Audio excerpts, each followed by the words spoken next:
Hello YouTubers, Alaska Prepper here. Ladies and gentlemen, I have a payday prep to share with you all that I've been gathering here for the last week or so. And I wanted to have a little talk before I showed you what I got, because this is kind of a special payday prep video. And I hope that a lot of newcomers or new preppers watch this. And this is my stance on this subject, and it's called normalcy. Normalcy, in my opinion, is not really the same thing as normalcy bias. You know, in the prepper community, we all talk about normalcy bias. Pretty much the person out there that thinks that everything's going to be okay because it's always been okay. Nothing can happen here. This is the United States of America, or fill in the blank for whatever country you live in, because maybe nothing's ever happened there. And recency bias is also something that's similar to normalcy bias. And it's never happened in my lifetime, so it's never going to happen. Right? So those are a couple of things that we talk about within the prepper community. But I think that normalcy, it is very important that we prepare for normalcy. I'm going to give you a couple of examples before I show you my payday prep. And for those of you that are new, the reason that I show you all my payday preps, the preps that I'm doing, that I'm using to fill in the gaps, or new things that I get that I hadn't thought about getting before, that I'm pretty sure I'm going to need, should it not become available through the same sources that they're available now. So let's say that the store just stopped selling it for whatever reason, right? It's not available. And if you don't have it, you're not going to get it. Right? So I prepare for a couple of things. I prepare for normalcy, and I also prepare for those things that I need to survive.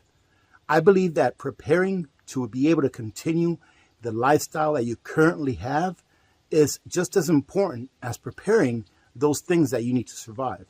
Now, if you are of low means, then definitely you want to start off by preparing with just those things that you need to survive. But having some normalcy items in there as well really does help, and it really will help, in my opinion, should those things that you rely on every day just become unavailable. Now, one of those things is, like, for example, something that you don't need to survive. Do you need comfort foods to survive? Do you need chocolate to survive? No, you don't. But it's important, in my opinion, to have those things that bring you comfort, that bring you normalcy, that you're used to using on an everyday basis. Because what that does for you is it reduces the amount of stress that it puts on yourself and or your family. So in a time of stress, why have more stress? Because all you're doing is eating rice and beans. So let me go ahead and start off. Let me show you what I got really quick. And let me show you what the difference is for me on getting things that I get just to sustain normalcy and to also sustain life. Things that I have to have, because if they're not available, things will get really bad in a quick hurry. We use this on a regular basis. And I know a lot of people are going to say, well, you can use this and this instead, and that's fine. You can probably have a mixture of bleach with OxyClean or something like that in order to make something that works similar to this. However, ladies and gentlemen, normalcy. This is what we use on a regular basis to clean our bathtub, to clean our toilets. And if I can stock up on a few that'll last us several months, one of these will probably last us about, 2-3 months, right? Because it doesn't take a lot of this in order for it to work good. So if one of these will last us a few months and we have enough for about a 1-year supply or so, what's wrong with getting this, putting it away, and having it there when you need it? During the worst of times, you want to have as much of a normal life as you can. And if a normal life means having something like this that you use on an everyday basis, then why not get it? It's available now. This is absolutely something that I wouldn't get because I felt I needed it to survive. But it's definitely something that I would be glad that it's there. Because if it's not there, right, and we can't get it anywhere else, it just reminds me and it reminds my family of the situation that's happening around us. So normalcy, in my opinion, very important. I've never had this sauce before, but it looks really good. I love Tabasco sauce, and my wife loves this. I think I'm going to try to pronounce it right. Worcestershire powder. This is actually really good stuff. If you like Worcestershire sauce, however you pronounce it, if you like the sauce, this powder is outstanding. So I highly recommend this, and it's still available. But this is all normalcy, ladies and gentlemen. We don't need this in order to survive. And guess what? If I end up liking this, I'll probably get a couple of more just to have it back, in my pantry. But this here is a Tabasco garlic pepper sauce. It just sounds great because I love Tabasco sauce. So that's another example of a couple of things that you don't need these things to survive. But would it be nice to have those things that you like put away in case something happens. Someone asked me once, how long do these last? I know that they have a best buy date in them, and I don't know what the one for this one is. Let me see if I can find it. The best buy date for this one is March of 2024, so about 1.5 years from now, roughly. Okay, I've had Tabasco sauce that I've used years after the best buy date. Tabasco sauce is mainly the peppers, vinegar, salt. That's mainly what's in that stuff. All right, the regular Tabasco sauce. This one, I don't really know. I haven't really looked at the ingredients, but the ingredients on this one are red peppers, distilled vinegar, water, salt, and garlic. That's it. So I'm assuming that the less ingredients that there is in something, the longer that it'll last, as long as you keep it in a temperature control room, of course, away from sun, away from rats, make sure it doesn't tip over, all that kind of stuff that you already know about storing foods for long term. Now, a lot of you know that there was a sale on Amazon on Oxen Farms products, and although I champion nutrient survival for the nutrition that it has, I love nutrient survival, there are some ingredient-based foods that I like from Oxen Farms. Number one, because it comes pre-packaged for you, 25-year shelf life, and also that it's an ingredients-based product, meaning that I'm going to use this to cook with. It's not an entree that already comes ready. All you got to do is add water and you can eat it. You can actually have to rehydrate this and then go ahead and cook it with your meal. I like the Oxen Farms ingredient-based products, and whenever they're on sale, usually you all let me know when they're on sale, I go ahead and stock up on some of these. So I ended up grabbing 4 of these. And is this going to save my life? It very well could. You definitely should be putting away food, ladies and gentlemen. First and foremost, food, water, medicine, self-defense. Then get all of those other things that are what I like to call peripherals to your preparedness plans.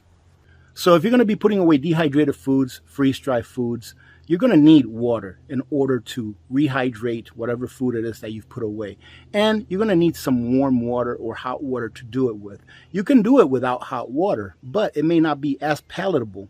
So make sure that if you're putting away freeze-dried foods, dehydrated foods that are going to need hot water, make sure that you have fuel right here and right here, in order to make sure that you can heat up that water, and in order to make sure that you can cook those foods that you've put away.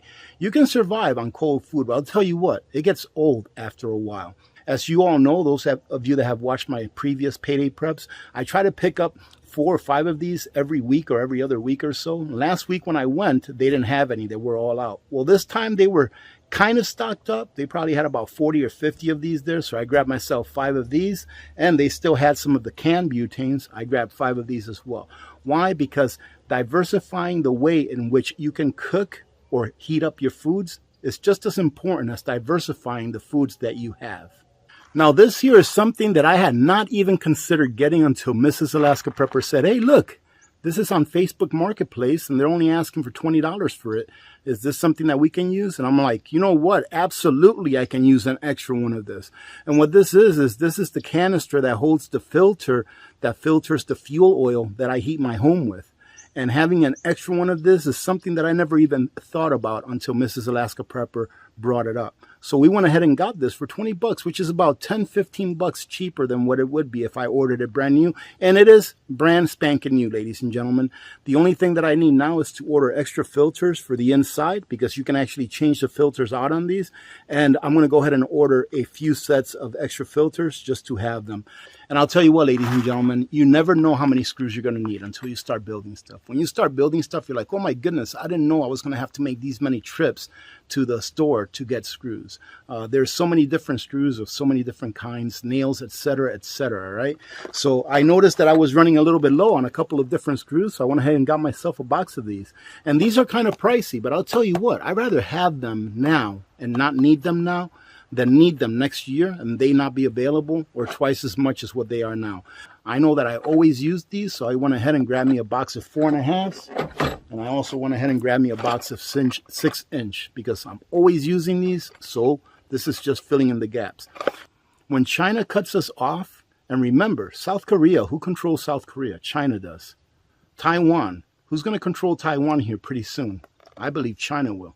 When they cut us off, and they will, they've already talked about it, these things are going to become like gold.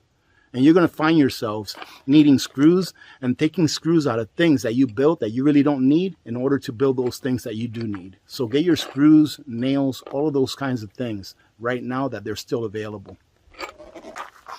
Have you ever thought about getting some bungee cords? What would I use bungee cords for, AP? There's 1,001 uses for these. I'm actually going to use some of these to put that white tarp that I got on my last payday prep over my green tent so that it can hold it down in the bottom. I actually have to buy myself one more. I'm one short. However, bungee cords, you never know what you're going to need them for. This is a great thing to have for a rain catchment system, believe it or not. You take a tarp, you stretch it out, you put a rock in the middle with a small hole. It rains, the water goes down towards the middle of the tarp, and you put a bucket under it. All right, so there's 1,000,001 uses for these things. Some of these bungee cords will definitely make your life a lot easier. And the last thing I wanted to show you is I went ahead and got this spotlight because I think that we need to have a strong flashlight instead of just the small flashlights like you've seen me review before that are a lot smaller in size. I think we need to have something that's really big that can actually light up a huge area. Now, once it starts getting dark outside here in the next month and a half or two, I'll go ahead and bring this back out along with all the headlamps that I got, and I'll review them. That way you guys can see, compared to each other, how they work. That way you can make a better decision on what you want to spend your money on. But this wasn't very expensive. This is like 1,000 lumen, it says. All right, that's what it says, 1,000 lumen. And it was like, I don't know, $20-something, $30-something for this right here. And then the headlamps that I have coming in, they're about mid-range. They're like $15 a piece. One of the worst things here in Alaska is needing a flashlight and not having a flashlight. Right, ladies and gentlemen, usually whenever you need something and you don't have it, you're like, oh my goodness, why didn't I get this? And that usually fixes it. But the plan is to have these things before you need them. That way you don't have to be in that situation, especially if it's during a time of either minor or major crisis, more than likely major crisis. All right, so I hope you got something out of this. I just wanted to show you and share with you my opinion on what things that you get are for normalcy so that your life can continue on as normal as possible after some kind of a crisis, and things that you should be getting that are actually going to be there because you need to get them, like food that will save your life. For example, I think this is a great example right here. This filter casing that I got. What if something happened in the middle of the winter to my filter casing for whatever reason, right? You can make it up, whatever reason, and I didn't have an extra one, and I couldn't find one. And that one thing right there was keeping me from being able to get fuel into my house, right? I know a lot of people can say you can just straight pipe it in and stuff like that, but you know what I mean. You can go ahead and substitute this with anything that you can think of that would be a life-saving instrument for yourself and your family, and then ask yourself, where would I get that if they weren't available and I needed it because my family is going to freeze if I don't have it? Right, ladies and gentlemen, that's where I wanted you to go. That's where I wanted to go with this video today, is to show you that there are some things that you get that are for normalcy, which is nice to have, very nice to have, but there are also some things that you get that are life-saving. And I believe, in my opinion, that you should have both. However, you should always start with those things that you need that are going to support life first. Having said that, have a great day. Remember to be good to each other. When good people do good things happen. Remember to reach one, teach one, and repeat. If we all did this, the world would be a better place, and you know that it will be a better place. Many blessings to all of you and your families. I'm Alaska Prepper. I am out. Nutrient Survival isn't just survival food. It's special ops grade. Built to the nutritional standards of the U.S. Special Ops and packed with 40 essential nutrients. Formulated to sustain energy, sharpen focus, and keep you and your family thriving during any emergency. Real food, real ingredients. Oh, and a 25-year shelf life. Our meals will kick your taste buds in the mouth and have them coming back for dessert. Yeah, we've got that too. So whether you're digging in or bugging out, you don't just survive an emergency situation, you thrive in it. Nutrient Survival. Feed your freedom.